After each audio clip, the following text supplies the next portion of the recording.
After being fired from the city's largest food company, a man found himself alone, without a plan, but with a determination that would change the course of his life forever.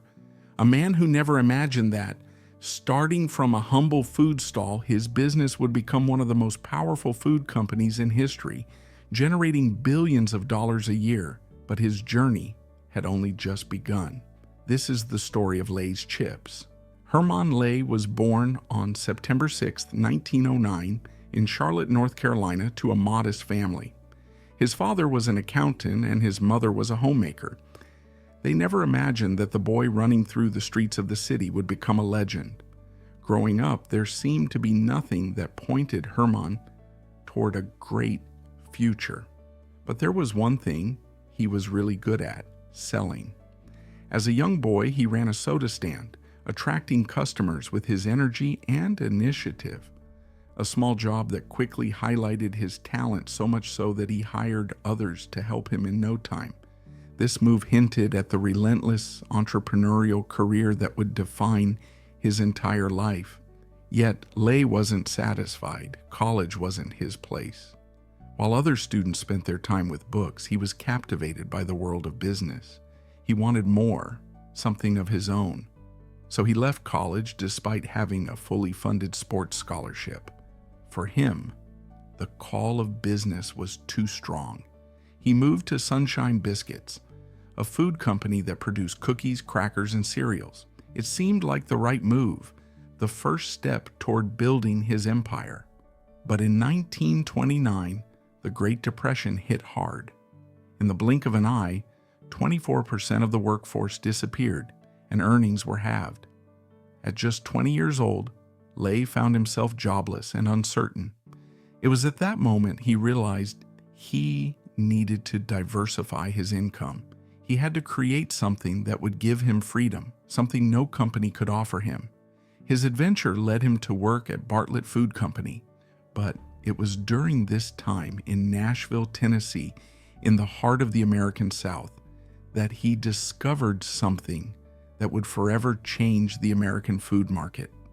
Here, Herman Lay began selling potato chips, a product that, until then, had never truly captured the public's attention. With his street vendor mentality, Lay quickly earned a reputation for delivering bags of chips to his customers. Potato chips, which had been around since 1850, were becoming a novelty, a product different from traditional fries. And with a vision no one had, Lay saw their potential. He had just discovered a real gold mine. In 1926, a method was developed to seal the chips in wax paper bags, which kept them fresh longer. This was the breakthrough that changed everything. Chips became a portable snack ready to be eaten anywhere. Lay saw an opportunity and decided to bet everything he had. The company Lay worked for, Barrett Food Company, allowed him to sell chips that were not only fresh but also large enough to last, maintaining the quality expected from a restaurant.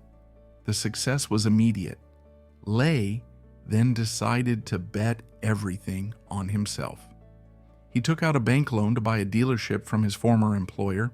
He renamed it H.W. Lay Distribution Company, and only a few years later, he managed to raise $40,000, which he used to acquire the entire Barrett Food Company.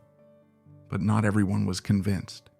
An investor who owned a store across from Lay's factory was devastated. His family had invested all their savings into Lay's company, and the acquisition seemed like too big a risk. But for Lay, there was never another plan. His determination was relentless. He dreamed of creating a brand of affordable chips that the average American could enjoy, but also of building something truly great. With his vision, he imagined explosive growth. The first Lay's chips were sold for just 10 cents a pack, a price along with the quality that won the hearts of millions of Americans. The brand grew so quickly that Lay was forced to increase production to keep up with the demand. But it wasn't enough. With so many competitors in the market, Lay had to find a way to stand out. He had to be smarter. This is where Hermann Lay's marketing genius came into play. In 1944, Lay's became the first snack company to advertise on television. It was a bold move that changed the rules of the game forever, and it didn't stop there. They hired the actor who played the Cowardly Lion in The Wizard of Oz to be their spokesperson, a choice that further strengthened the emotional connection with the public. Then came the legendary TV campaign, "Bet You Can't Eat Just One." This slogan became one of the most famous in advertising history, and with it, Lay's solidified its position as the #1 chip brand in America.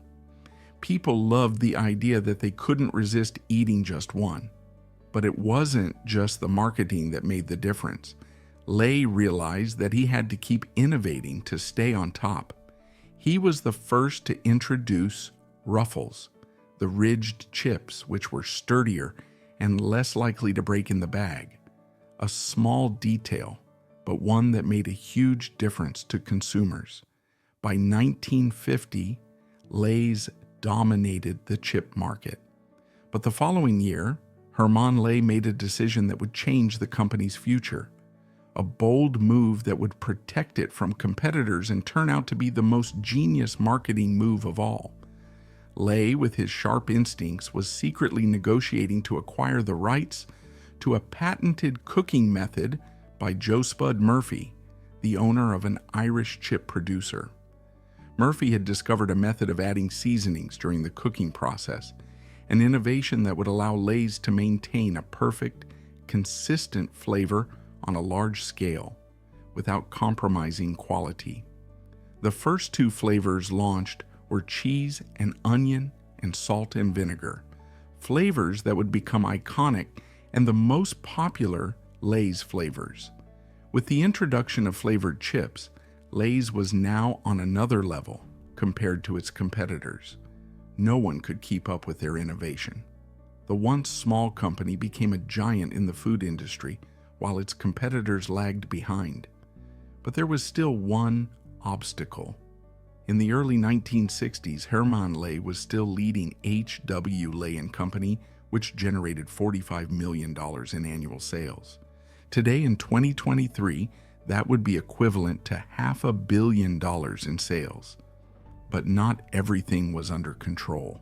A giant competitor was threatening to take Lay's market dominance. The Frito Company.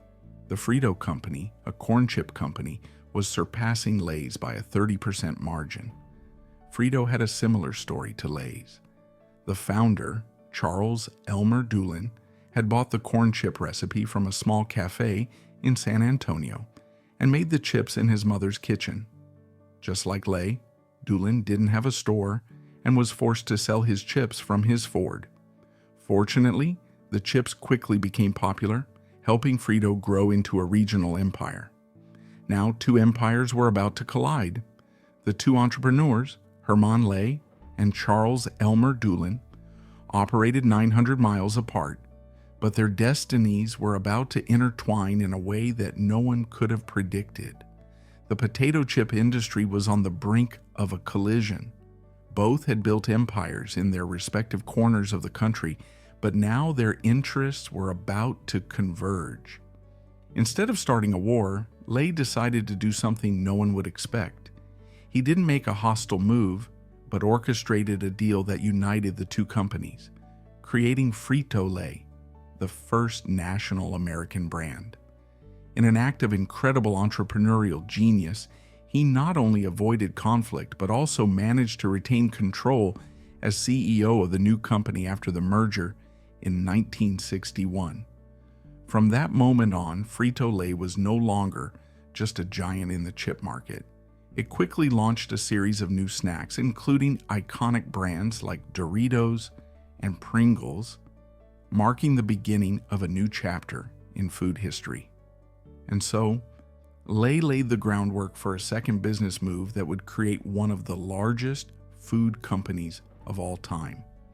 In 1965, Hermann Lay met with a businessman named Don Kendall to discuss another possible merger. This time, it would be with one of the largest beverage companies in the world. Lay realized that joining forces with Pepsi-Cola would consolidate power in the American market while allowing for rapid international expansion. After writing the proposal on a napkin, Lay managed to convince Don Kendall to agree. Kendall, then CEO of Pepsi-Cola, was leading a company that had existed since 1868, developing famous drinks like Mountain Dew, Diet Pepsi, and 7-Up. With Coca-Cola as its main rival, Pepsi was eager to gain an edge. The merger was a success. Frito-Lay continued to operate as a subsidiary of Pepsi, but the financial support and global vision allowed them to expand worldwide, becoming the global giant they are today.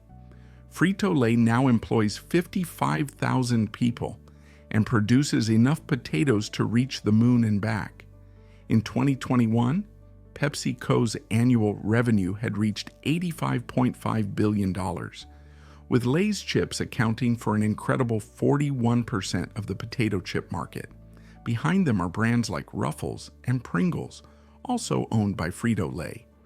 Frito-Lay products now occupy up to 80% of shelf space in grocery stores, a dominance that spans the globe. Much of their success is due to continuous innovation, creating new flavors that cater to local tastes in various countries. There are over 200 varieties of Lay's chips, from nori seaweed to baked shell chips.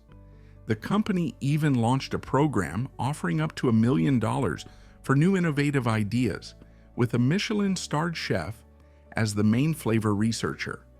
Frito-Lay expanded into international markets, where Lay's chips were renamed Walkers in the UK, Smiths in Australia, Sabritas in Mexico, and Chipsy in Egypt. Its presence is now global. But Herman Lay's story doesn't end there. After turning a $40,000 loan into a global empire, Lay saw his companies merge twice to become a key part of PepsiCo, where he remained on the executive board until his death in 1982.